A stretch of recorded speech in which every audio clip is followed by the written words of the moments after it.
Longevity, or as we like to say it, health span. How would you like to live to 100 but also be healthy? Let's go. Hooked up to machines and taking tons of medications. Live a long, healthy life. Here's what we did. We took the 8 things that data shows have the biggest impact on your longevity and health span. We're going to talk about them today. I was going to ask you how you came to these 8, because I definitely agree with them, but I was just curious to how certain things maybe didn't make it, why those made it. So these are the 8 with the most data to support. With the biggest return. Yeah, the data will show, because, people make different kind of arguments, but these right here make the biggest difference, the ones we're going to talk about. And I will say this, genetics plays a role. So I also looked up data on genetics, and there are studies on twins that live in, that end up moving to different areas, live different lifestyles. And those are the best studies for like how big of a role does genetics actually play. Do you guys want to take a guess? What percentage of your longevity? Oh, I would 70. I think it's a good guess. 60, 70 at least. 20 to 25%. No way. Yeah. Real talk. So, okay, that's crazy to me, because you have family. Katrina has this on her side of her family. She's got family members. Her dad is this way. Wow. They're living to 90, smoking, drinking. I know the same. Yeah, and I'm like, that's got to be genetics. You got to you got to have that much. Women in my family lived to 100. Really? Only 20%, Sal? 20 to 25% is what the data supports. Okay, that's cool, because then there's other theories that I've had. I was like, how does this dude have such a healthy, and he's not healthy for all means. But I think that just really highlights some of these other things that you're going to go over. That's right. I think he did really well. That's right. So yes, because some of these things have a bigger impact than others, as we're going to get into. I would have 30 environmental. So 70 takes up the rest. Yeah, 75 to 80% is controllable. Is your lifestyle? It's controllable. Yeah. Controllable. That's actually really interesting. I did not know that. Yeah. I would have guessed the genetics played a much bigger role. No, that's what I thought too. But by the way, 20 to 25% is nothing to sneeze at. No. This is the difference between 2 people living identical healthy lives. One person living till they're 80, the other person living till they're 100. So that's significant. Yeah. It still is. But it's not as much as we think. It's not as much as I think it's exciting. It's because it's genetics. You got it or you don't got it. The fact that you can control 75 to 80% of that is a really positive thing. That's right. Now, which also kind of, sorry to cut you off, I think there's a popular, there's an attitude that I feel like the generation before us would have. I'm going to die anyways, and so may as well smoke, drink, do the thing. But it's like, no, a lot of your choices play a much bigger role than. Well, I'm glad you said that, Adam, because that's why I said health span in the beginning. And I remember Dr. Seeds made that point. He hated the term longevity because, okay, cool, you don't die, but are you independent? What's the quality? Right. What's the quality of life that you have? And so that's, I think, the most important. Because if I made the argument, you're going to live to 100, but the last 20 years of your life, in a wheelchair, you're dependent on other people. You have full-time care. You're in chronic disease. That's not, I don't think anybody wants that, right? So we're talking about the things where you live a long time, but they also keep you independent, healthy, and largely devoid of chronic ailments that can make life very difficult especially the last 10 years of your life. So the first one is to eat a nutrient-dense whole food diet. Now, the best studies on this show that these are balanced diets. They include lots of fruits, vegetables, nuts, seeds, and they have meat. They have meat in them. It's interesting because, this kind of reminds me of the blue zones and all that whole talk of where they're really trying to find that key formula, right? What's the best food groups? And you see it in this culture and that. But it tends to be like the balanced diet. Well, what's interesting, one of the areas in that, which by the way, there's a lot of controversy around that. So some people poke holes in those studies. I don't know if we have any better ones. Just cherry picking. But if you look at some of those areas, like you have the Seventh-day Adventists who eat I believe, largely vegetarian diet. Then you have like the island of Sardinia, where the men there live a long time, both the women and the men, but the men in particular. Eat lots of meat. And people think, they eat lots of fish. It's an island, which is true if you live on the coast. But if you live in the mountains, many of them don't even know how to swim. And they eat things like lamb and cheese and goat and stuff like that. So, but they are whole food diets. So I think that's what this highlights the most, which I love this being the first one, and the point that you're trying to make right now is that this is why I think which is crazy, after probably a decade of all of us training, did we distill our diet recommendation to something as basic as this? Is because I think if you just stick to whole foods, whether that's more fish or more steak or more chicken, like if you just stick to whole foods, it kind of takes care of a lot of the big rocks as far as getting your body what it needs and not over consuming a lot of things it doesn't need or isn't healthy for it. And I think that just general advice of eat whole foods. And of course we say eat protein first, because I think that helps keep the calories in management, but that takes care of most of the big rocks in concerns of nutritional health. When you talk about calories, it's far less likely to be overweight and eat a whole food based diet. Yeah. Your bodies will tell you when you're full in a more accurate way than when you're eating processed foods. Processed foods are very well engineered to make you overeat. And so trying to eat an appropriate amount with processed foods is like good luck. And devoid of nutrients. I mean, it's just gotten worse and worse over the years with our options with, like calories are abundant, but getting like real quality nutrients is difficult. Have either one of you ever trained somebody who was obese who only ate whole foods? No. Never. No. I've never, ever in my life trained somebody who I looked at their diet and it was all whole foods and they're sitting across from me 30, 40, 50 pounds or more overweight. Never. No. It's always the highly processed, palatable foods that have got those people. No, and getting people to switch to just, if you know, this was something I learned later in my career as a trainer. If I just got my clients to switch whole foods, it took care of like 85, 90% of everything that they ever wanted from diet. Yes. Was just that right there. Yeah. And there were things we could do within that, but if they just did that. By the way, you made a good point, Justin.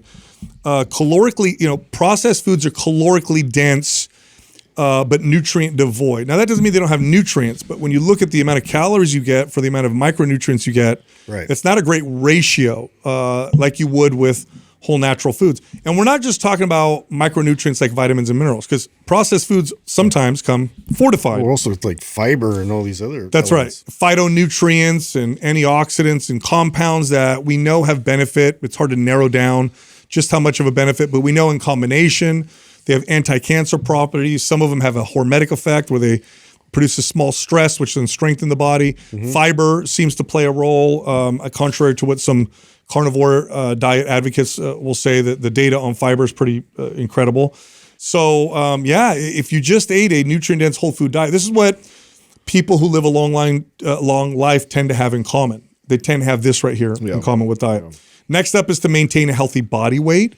So when you look at like BMI, for example, this could lower mortality risk by 30%. Just having it. Now, BMI isn't perfect. BMI refers to your body weight versus your height, but this does point to a better body composition, generally speaking, than any other broad data that we have. Maintaining a healthy body weight, like if we go back to the first one, you eat whole natural foods, you're far, far less likely to be overweight. Far less likely. Yeah, I think a lot of what would you put a number on, like the range?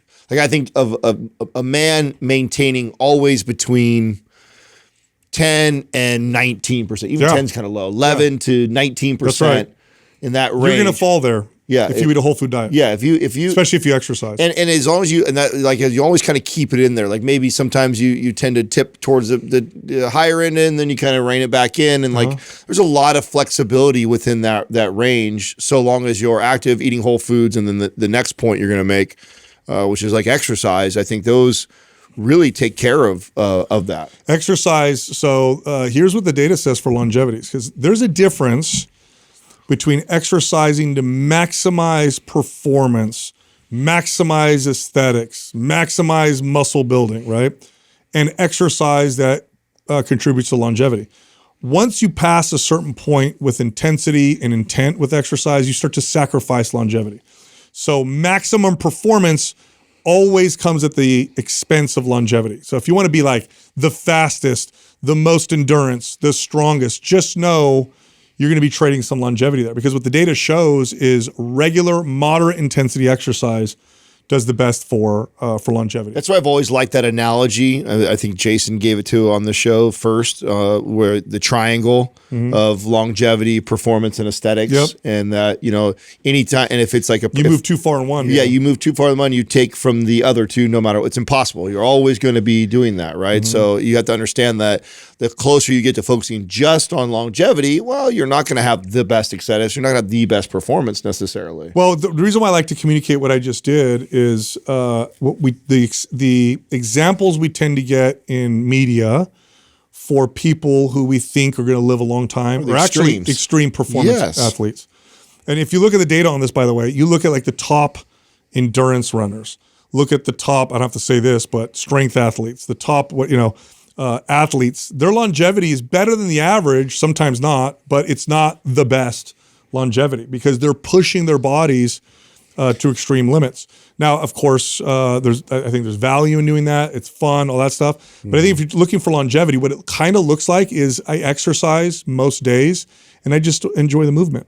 I just enjoy the exercise. And I'm not necessarily pushing my body to accomplish crazy feats of performance. I'm just active. And when you look at the studies on these blue zones, which I know some people poke holes in, what you have are people that walk up hills every day. They're gardening every single day. They're fishing every single, into their 90s. They're just doing this daily activity. Which what town is that in Italy that's like all stairwells and it's on the side? That was Sardinia. Is that Sardinia? Yeah, that's like that. By the way, look, these old towns, they were designed differently than what you'll see now for lots of walking stuff. I would visit family. I have family in Sicily, and in some of the older towns, I'd have older relatives in their 70s and 80s, and in order for them to go to the grocery store, they'd have to walk down like a steep hill and like a bunch of stairs, and then they'd have to walk back with their grocery. The street's too small for cars. Like this is the only way you can get up and down. And so like every day going to the grocery store was a lot of places like that in Europe too. Yeah, yes. It's cool. Yeah, when they used to do that with towns and cities, they'd structure it where it was all walking distance. But exercise will contribute in some studies 35%, actually more than diet will for longevity. By the way, I love the way that Jack LaLanne used to say this. He used to say, exercise is king, diet is queen, and together you have a kingdom. And I think that's very, very true. Like you want to do both to really have the best benefit, not just one or the other. I like that.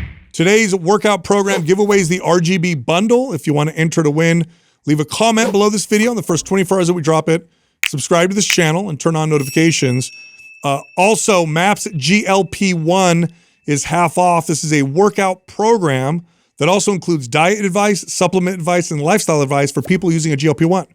So if you're using Ozempic, Wegovy, semaglutide, tirzepatide, you want to maximize fat loss, keep your muscle, don't lose the muscle, use this program. Go to mapsglp1.com, use the code GLP50 for the 50% off discount.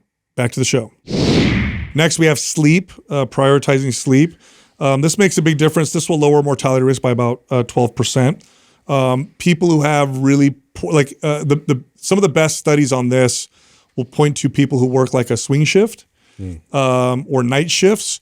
Even people who lead otherwise healthy lives have a reduced longevity score, or they live not as long because of the stress of just poor sleep. Yeah. So this never fully recover. It's definitely not an advantage. No, and again, if you go to these old cultures, they actually prioritize sleep.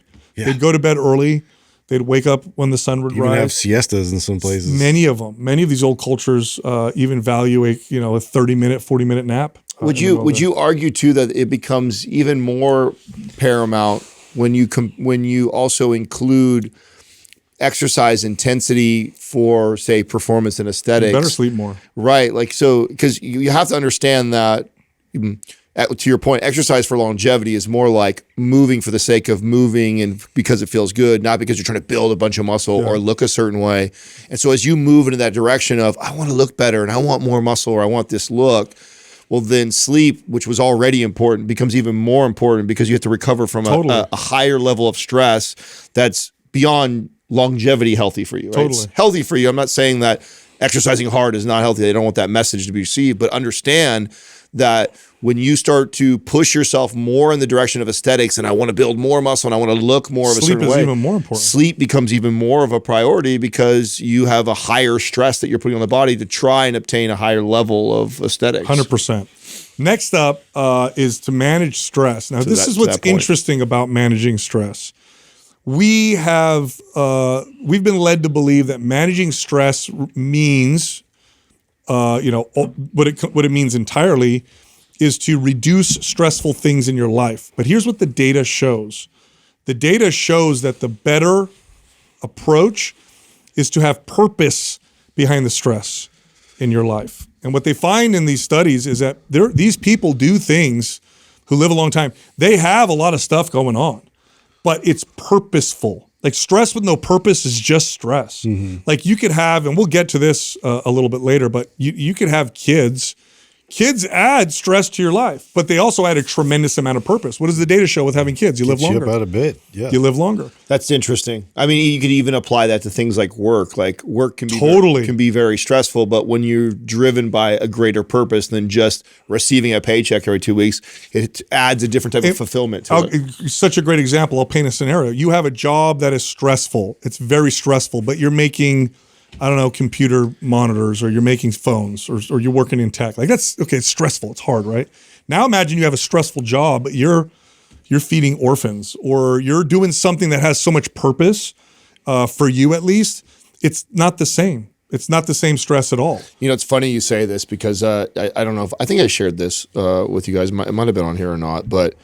You know, we went this last quarter or two for our business has been in the 10 years that we've been doing this. I would consider it the most stressful. And I know people are probably laughing on the other side watching this, going, like, you sit on a fucking podcast all day. How could it be that stressful? Yeah. There's a lot that goes on. Yeah.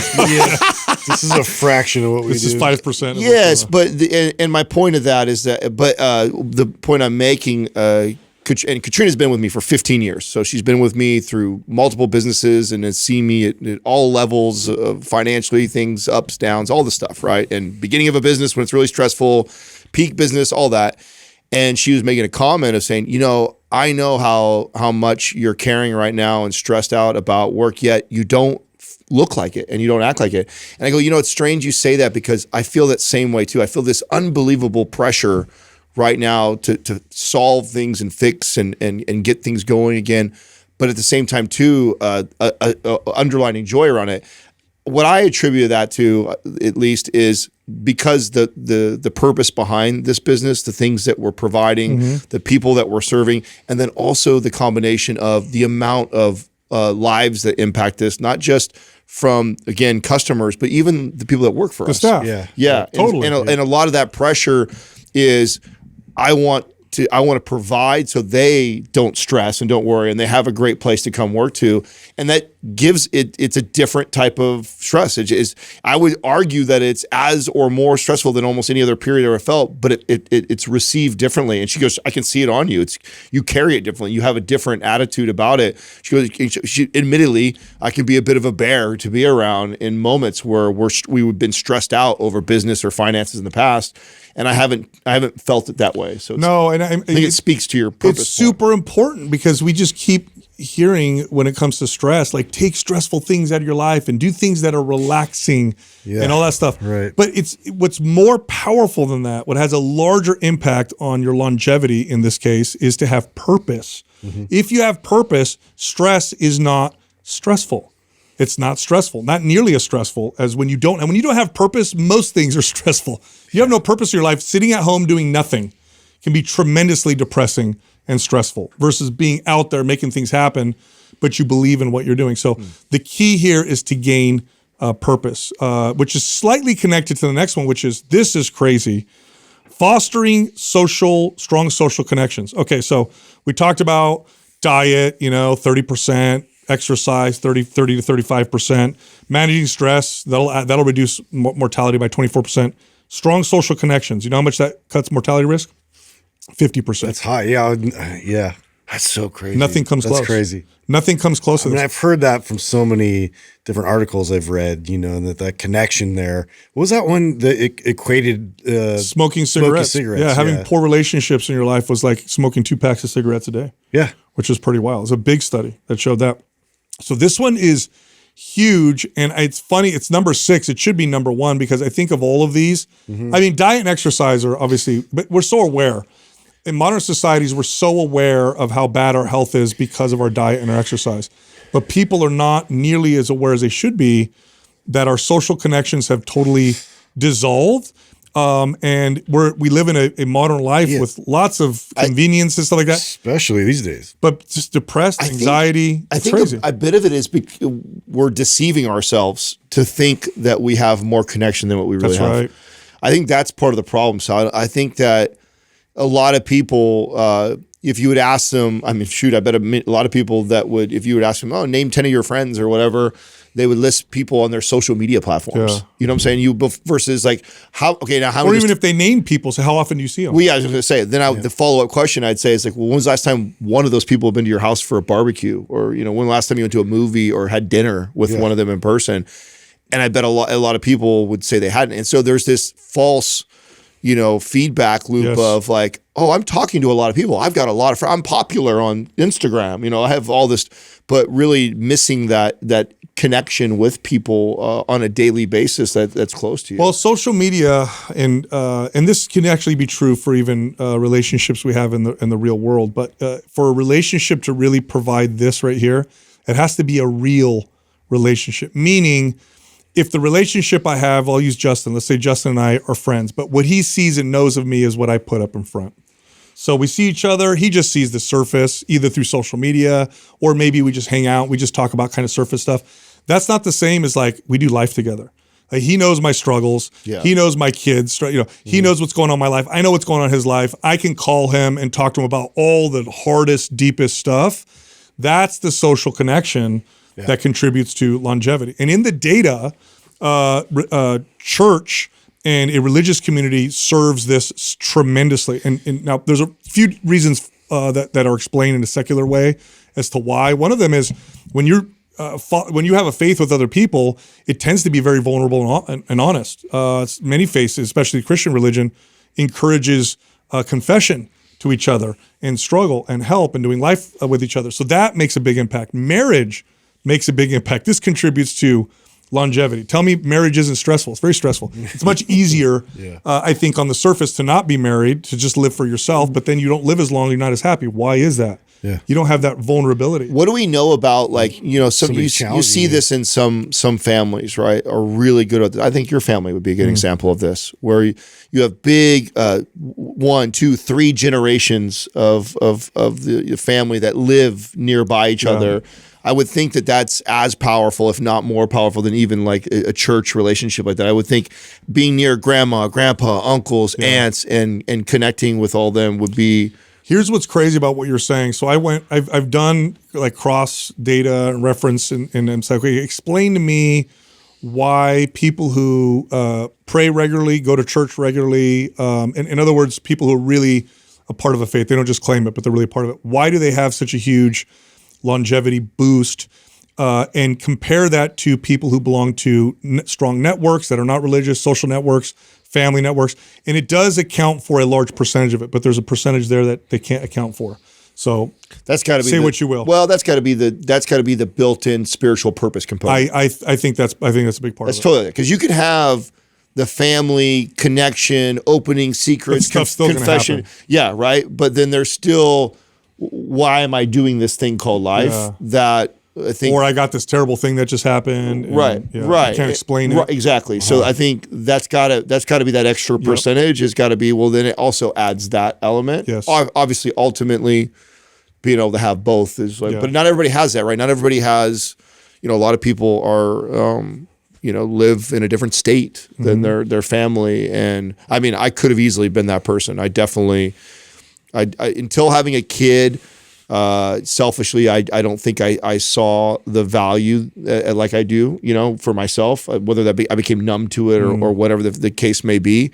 having a kid, seeing it, I go, oh, it's like very clear to me now. And now I wish I could go back and, which is crazy to think. I'm the guy that now, man, if we bought 100 acres, I could put everybody. I know, which wild? is so wild because I'm like the opposite of that. I remember telling Katrina when we first dated, I'm like, Florida? Would you move all the way across?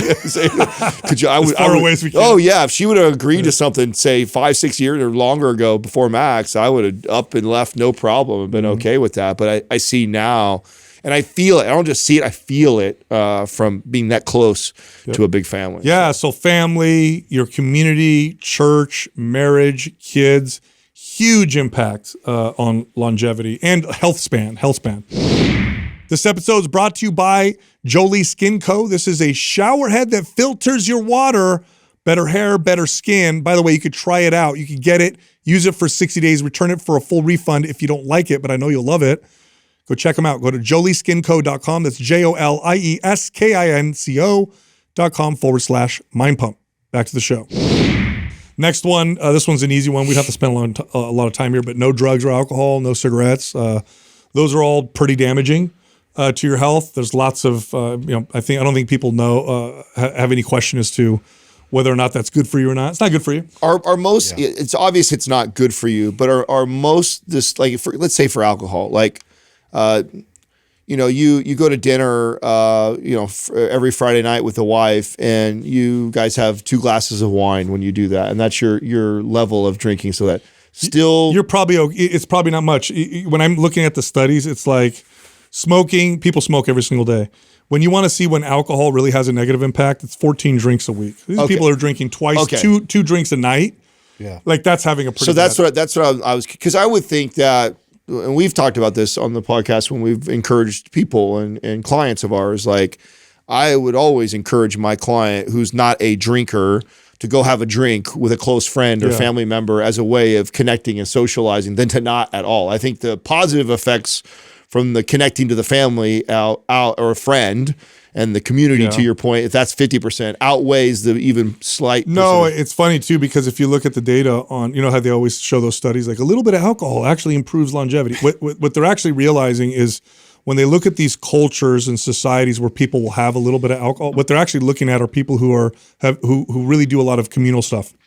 So it's like dinner with the family, right? Have a glass of wine. It's not drinking 2 beers by yourself. No, it's not sitting in front of your TV eating and having a glass of wine. It points to the community advantage. That's right. So like if that's what gets you into the social situations, for some people who have like anxiety over that, I guess you could kind of make a case that would be a positive. That's right. Yeah. Next up, always learn.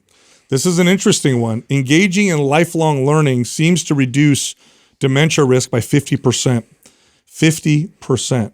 I think always learning, I don't necessarily think it's because you're exercising your brain, because if you want to see what exercises the brain the most, activity actually does this quite well from a physiological, like just the brain is an organ, perspective. I think it's another form of purpose. Yes. Yeah. That's it. 100%. Yes. 100%. Keeps that top of mind. So and we talk about this with people that retire, and it's like this like real like quick decline you see with a lot of people sometimes. Arthur Brooks talks about this. He wrote a book on this, but he showed there was a clear split with people who retired and those that did well and those that didn't do well in terms of health and longevity. The ones that didn't do well did nothing else. So they would retire and they stopped working. They just stopped, yeah. The ones that did well stopped working and started teaching. Yeah. They actually entered into kind of mentorship or volunteer, or they'd go to companies and they'd consult and stuff like that. So I think it has to do with purpose. Yeah, because learning, when you're learning something that you're really into, it does give you kind of a sense of purpose, right? You're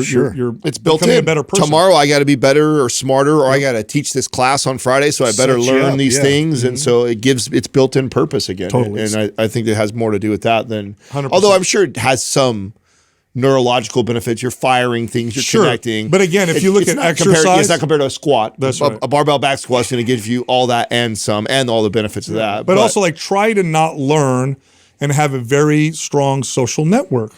Like you're going to learn, you're going to grow as an individual because you're with other people the entire time. So I do think it points to purpose. Yeah. Look, if you like the show, come find us on Instagram. We'll see you. It's at Mind Pump Media.